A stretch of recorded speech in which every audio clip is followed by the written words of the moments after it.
Hello students, आज हम सीखेंगे एक वेक्टर को रिजॉल्व करना। तो हमारा टॉपिक हो गया वेक्टर रेजोल्यूशन। Vector resolution. सबसे पहले नीड ऑफ वेक्टर रेजोल्यूशन कि हमें एक वेक्टर को रिजॉल्व करना क्यों पड़ता है, क्योंकि वेक्टर एडिशन में हमने दो वेक्टर को ऐड करना सीखा था एट अ टाइम। अगर हमारे पास दो से ज़्यादा वेक्टर एक्ट हो रहे हो सिंगल पॉइंट पे, तो हम कैसे डील करेंगे, कैसे प्रॉब्लम को सॉल्व करेंगे अगर हमारे दो से ज़्यादा वेक्टर इन्वॉल्व होते हैं। तो वेक्टर को रिजॉल्व क्यों करना पड़ता है, पहले तो हम बात करेंगे नीड ऑफ वेक्टर रेजोल्यूशन की। सपोज़ हमारे पास ये एक ब्लॉक है और हम इस पर फोर्स लगा रहे हैं, तो वेक्टर तो हमारा होता है magnitude as well as direction. तो सपोज़ हमने 3 न्यूटन इस पर एक फोर्स लगाया, तो मेरा क्वेश्चन ये ब्लॉक कहाँ जाएगा। तो जिस डायरेक्शन में हमने फोर्स अप्लाई किया है तो वो ब्लॉक उसी डायरेक्शन में मूव करेगा। तो यहाँ से हमें एक बात पता लगी, अगर हमें ब्लॉक को एक्स एक्सिस के अलॉन्ग मूव कराना है तो हमें एक्स एक्सिस के अलॉन्ग फोर्स अप्लाई करना पड़ता है। दूसरा, अगर मेरे पास यहाँ पर कोई ब्लॉक है इस तरीके से और मैं उस पर ऐसे फोर्स अप्लाई करता हूँ, मान लो हम इसको 4 न्यूटन फोर्स अप्लाई करते हैं, तो ये बॉक्स कहाँ मूव करेगा, ऊपर, जिस डायरेक्शन में हमने फोर्स अप्लाई किया है। तो एक चीज़ अगेन कंफर्म होगी, अगर हमें किसी बॉक्स को वाई के अलॉन्ग मूव कराना है तो हमें वाई के अलॉन्ग फोर्स लगाना पड़ता है। अब नेक्स्ट एग्जांपल हम यहाँ पर इस तरीके से लेते हैं कि यहाँ पर कोई ब्लॉक है और हम उस पर फोर्स लगाते हैं इस डायरेक्शन में एफ़। तो आप देखोगे कि ये जो ब्लॉक है वो इसी डायरेक्शन में मूव करेगा जिस डायरेक्शन में फोर्स अप्लाई किया है हमने। सपोज़ हमने ये फोर्स अप्लाई किया है 5 न्यूटन। ओके, तो ये बॉक्स देखो एक्स के अलॉन्ग भी मोशन में है और वाई के अलॉन्ग भी ये मोशन में है। तो इसने दो डायरेक्शन के अलॉन्ग डिस्टेंस कवर की है, एक्स और वाई के अलॉन्ग। अब यहाँ पर मेरा क्वेश्चन ये है कि हमें किसी भी बॉडी को एक्स एक्सिस के अलॉन्ग मूव कराने के लिए एक्स एक्सिस में फोर्स की रिक्वायरमेंट होती है, और अगर हमें बॉडी को वाई के अलॉन्ग मूव कराना है, जैसे कि आप यहाँ देख रहे हो, तो हमें वाई के अलॉन्ग भी फोर्स की रिक्वायरमेंट होती है। अब हमने यहाँ पर फोर्स इस डायरेक्शन में लगाया है और हमारा बॉक्स दोनों ही डायरेक्शन में मूव कर गया। डैट मीन्स बॉक्स को एक्स डायरेक्शन में मूव कराने के लिए कोई फोर्स इफेक्टिव है और बॉक्स को वाई डायरेक्शन के अलॉन्ग मूव कराने के लिए कोई फोर्स इफेक्टिव है। मीन्स इस वेक्टर का, इस फोर्स का कुछ इफेक्ट हमारा एक्स एक्सिस के अलॉन्ग एक्टिव है और कुछ इफेक्ट इसका वाई एक्सिस के अलॉन्ग एक्टिव है। तो एक वेक्टर का इफेक्ट मोर देन 2 डायरेक्शन हो सकता है, मोर देन 1 डायरेक्शन हो सकता है। जैसे कि आपने यहाँ पर देखा, इस वेक्टर का, इस फोर्स का इफेक्ट एक्स के अलॉन्ग भी है कुछ और कुछ वाई के अलॉन्ग भी है।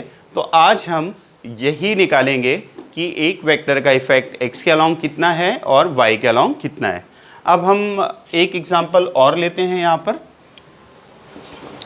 ये तो था हमारा नीड ऑफ वेक्टर रेजोल्यूशन कि नीड क्या है किसी वेक्टर को रिजॉल्व करने की, ताकि हम वो कंपोनेंट निकाल पाएँ कि एक्स के अलॉन्ग कितना एक्टिव है और वाई के अलॉन्ग कितना एक्टिव है। इन कंपोनेंट को हम बोलते हैं रेक्टेंगुलर कंपोनेंट। बेसिकली हम वेक्टर रेजोल्यूशन में करते क्या हैं, सपोज़ हमारे पास दो फोर्सेस हैं, जैसे कि आप यहाँ देख पा रहे हो। एक फोर्स है हमारा F1 4 न्यूटन और दूसरा फोर्स है हमारा 3 न्यूटन। ठीक है, और ये अभी रिजल्टेंट हटा देते हैं। ये दोनों जो फोर्स हैं वो एक्ट हो रहे हैं 90 डिग्री पे।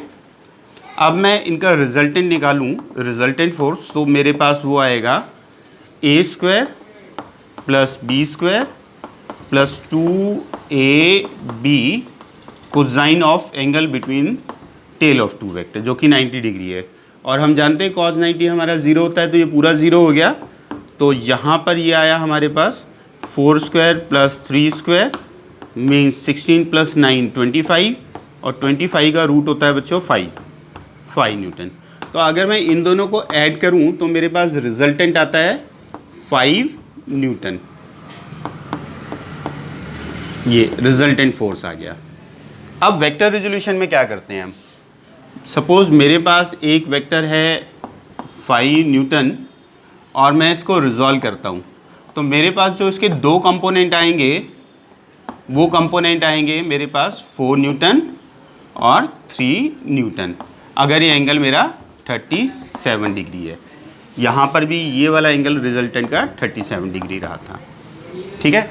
तो वेक्टर रेजोल्यूशन में हम वेक्टर एडिशन का जस्ट रिवर्स करते हैं। वेक्टर एडिशन में हम क्या करते हैं, दो वेक्टर को ऐड करके एक रिजल्टेंट हम निकालते हैं, और वेक्टर रेजोल्यूशन में क्या करते हैं, हम एक वेक्टर को रिजॉल्व करके उसके दो कंपोनेंट फाइंड करते हैं। तो यहाँ पर हमने इन दोनों को ऐड करके हमें ये मिला, और हम यहाँ पर इसको रिजॉल्व करेंगे तो हमें ये दो कंपोनेंट मिलेंगे। तो यही है हमारा वेक्टर रेजोल्यूशन। तो आइए अब हम सीखते हैं हमारी टेक्निक कि एक वेक्टर को कैसे रिजॉल्व किया जाता है। तो फर्स्ट ऑफ ऑल जो भी हमारे पास गिवन वेक्टर है, से f हमारा गिवन वेक्टर है और उसने कितना एंगल बनाया हुआ है एक्सिस के साथ, तो यहाँ पर थीटा एंगल बनाया हुआ है इस वेक्टर ने। तो हम f वेक्टर को रिजॉल्व करते हैं तो उसके दो कंपोनेंट आएंगे जिन्हें हम रेक्टेंगुलर कंपोनेंट बोलेंगे, पहला fx और दूसरा fy। तो यहाँ पर fx हम जब निकालेंगे तो हम इसे लिखेंगे f cos थीटा और इसको लिखेंगे f sin थीटा। तो हमें ध्यान क्या रखना है, एंगल, कि उसने किस एक्सिस के साथ एंगल बनाया हुआ है। जिस एक्सिस के साथ हमारा वेक्टर एंगल बनाता है हम उसको हमेशा उसका कॉस कंपोनेंट लेते हैं, और जिसके साथ एंगल नहीं बनाया हुआ है हम उसको उसका साइन कंपोनेंट लेते हैं। और ऐसा ही एक एग्जांपल हम यहाँ पर देख लेते हैं। तो सपोज़ हमारे पास ये एक वेक्टर है f और हमें इसको रिजॉल्व करना है, बट एंगल हमारे पास ये गिवन है थीटा। तो अगर मैं इसको रिजॉल्व करूँ तो ये जो y एक्सिस के अलॉन्ग है, अब हम इसको बोलेंगे f cos थीटा, और जो x एक्सिस के अलॉन्ग है इस कंपोनेंट को हम बोलेंगे f sin थीटा। तो आप यहाँ दोनों एग्जांपल में देख सकते हैं कि जिस भी एक्सिस के साथ हमारा एंगल हमारे पास गिवन है हम हमेशा उसको उसका कॉस कंपोनेंट बोलेंगे, और जिसके साथ एंगल नहीं है हम उसको साइन कंपोनेंट बोलेंगे। तो यहाँ पर हमारा एंगल इसके साथ था तो हमने इसे कॉस थीटा बोला है, और इसके साथ एंगल नहीं बनाया था तो हमने इसे इसका साइन कंपोनेंट बोला है। तो अब हम सीखते हैं कि जहाँ पर मोर देन वन फोर्सेस से ज़्यादा फोर्सेस इन्वॉल्व होते हैं तो ऐसी प्रॉब्लम को कैसे सॉल्व करते हैं। सपोज़ हमारे पास इस तरीके से कुछ फोर्सेस गिवन है, तो मैं नाम दे देता हूँ इसे F1, इसको नाम दे दिया मैंने F2, इसको नाम देना है F3, और जहाँ इसको मैंने नाम दे दिया F4 और इसको नाम दे दिया मैंने F5। ओके, और यहाँ पर ये एंगल है मेरे पास थीटा। तो मेरे पास यहाँ पर टोटल 5 फोर्सेस हैं और मुझे इन सब का वेक्टर सम लेना है, वेक्टर एडिशन लेना है 5 फोर्सेस का। तो अगर हम इसे ट्राइंगल लॉ वाले लॉ से करेंगे तो वो बहुत ही टाइम कंज्यूमिंग होगा, बट अगर हम इसे वेक्टर रेजोल्यूशन से करें तो ये बहुत ईजीली सॉल्व हो जाएगा। तो मैं अपने F2 वेक्टर को रिजॉल्व करता हूँ। तो इस डायरेक्शन में ये कंपोनेंट आएगा F2 cos थीटा, क्योंकि एंगल इसके साथ गिवन था, और इस डायरेक्शन में आएगा F2 sin थीटा। तो अब दोबारा से इसको रीड्रॉ करते हैं। हमारे पास सिचुएशन इस तरीके से आ गई, यहाँ दो फोर्सेस एक्टिव हैं, पहला F1 और दूसरा F2 cos थीटा। यहाँ दो फोर्सेस इन्वॉल्व है, F2 sin थीटा और दूसरा F3, F4 और F5। तो वेक्टर एडिशन में हमने सीखा था अगर दो फोर्स हमारे सेम डायरेक्शन में हैं तो वो डायरेक्टली ऐड हो जाते हैं, और अगर अपोजिट डायरेक्शन में हैं तो वो सब्ट्रैक्ट हो जाते हैं। तो सेम कंसेप्ट हम यहाँ पर अप्लाई करेंगे। तो सबसे पहले मैं सॉल्व कर लूँगा एक्स एक्सिस के अलॉन्ग वाले वेक्टर्स को। तो F1 प्लस में F2 cos थीटा और माइनस का F4, क्योंकि ये दोनों वेक्टर सेम डायरेक्शन में थे इसीलिए ऐड हो गए। ये वेक्टर हमारा अपोजिट डायरेक्शन में था इसलिए सब्ट्रैक्ट हो गया।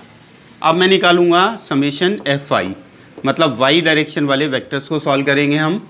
तो हम लिखेंगे F3 प्लस में F2 साइन थीटा माइनस का F5।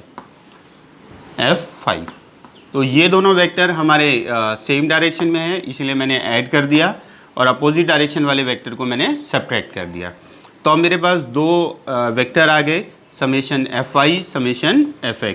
तो इनकी ड्राइंग कुछ इस तरीके से होगी, यहाँ पर Fx समेशन और यहाँ पर समेशन Fy, और इन दोनों के बीच का एंगल 90 डिग्री है, और दो वेक्टर जो 90 डिग्री पे एक्ट करते हैं तो उनका जो रिजल्टेंट हम निकालते हैं कुछ इस तरीके से निकालते हैं, एफ नेट। तो ये आता है अंडर रूट समेशन Fx का स्क्वायर प्लस में समेशन Fy का स्क्वायर। तो this is our net force, resultant force. इन सभी वेक्टर को जो सॉल्व करके आया मेरे पास रिजल्टेंट, वो ये है एफ नेट। उसका मैग्नीट्यूड हमने कैलकुलेट कर लिया। अब हम सेम सिचुएशन यहाँ पर न्यूमेरिकली स्टडी करते हैं। सपोज़ यहाँ पर एक वेक्टर है जिसका मैग्नीट्यूड है हमारे पास 5 न्यूटन। यहाँ पर एक वेक्टर एक्टिव है जिसका मैग्नीट्यूड है √2 न्यूटन।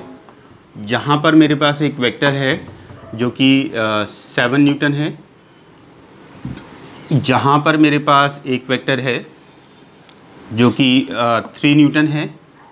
3 नहीं, इसको 4 ले लेते हैं, 6, चलो 3 ही ले लेते हैं हम इसको, 3 न्यूटन।